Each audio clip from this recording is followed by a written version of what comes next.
Since 2015, unprecedented movement has been sweeping courts around the world. Groups of young plaintiffs, some as young as 7, are suing the government for their inaction on tackling climate change. For example, in the winter of 2018, 25 young Colombians, including indigenous youths, sued the government for failing to reduce deforestation in the Amazon and falling short on climate promises. This suit, as well as others, argue that destructive environmental policies put the plaintiffs' current and future lives at risk. Climate inaction violates their basic human rights, specifically the right to a healthy environment, health, food, and water.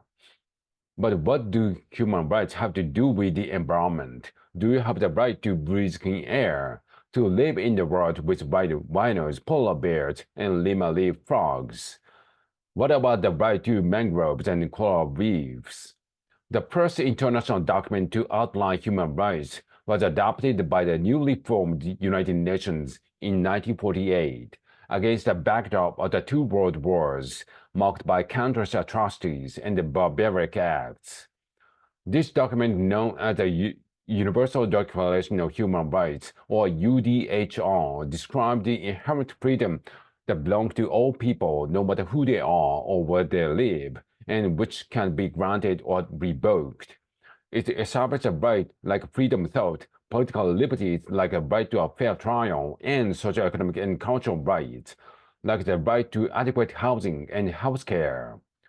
While the UDHR itself is non-binding, its formation gave people an internationally recognized set of ethics and standards that laid the foundation for human rights law. And since 1948, these liberties have been woven into international treaties, constitutions, and laws, meaning that countries have opted to uphold and protect them. As a result, countless individual human rights struggles and movements have been granted legitimacy and a legal basis for pursuing justice. The UDHR makes no mention of nature, biodiversity, or climate. These rights instead first took hold at a national level.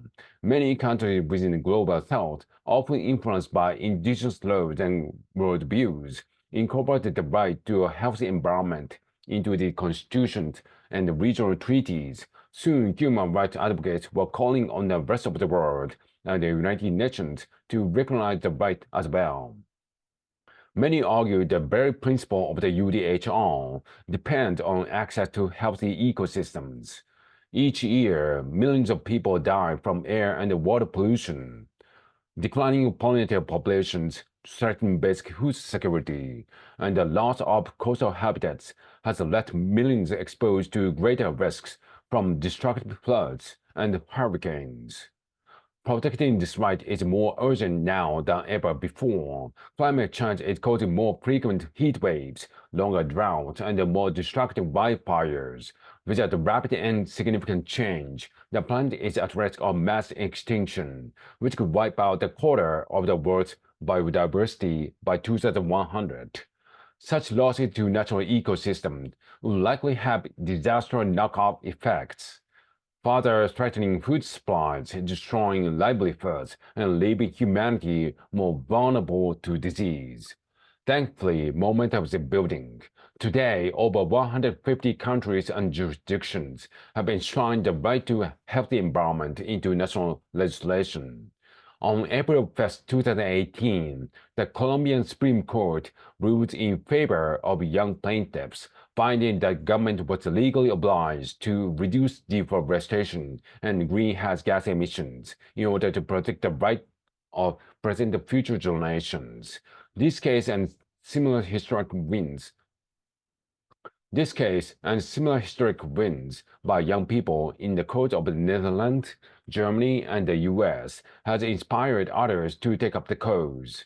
As of the summer of 2023, a wave of more than 2,000 human rights-based environmental cases have been filed across the globe, and this number is likely to grow.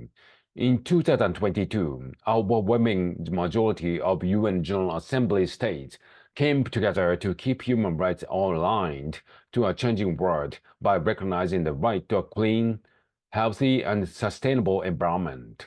It will take unprecedented global cooperation to reduce greenhouse gas emissions, stop deforestation, and keep our waterways clean. These court cases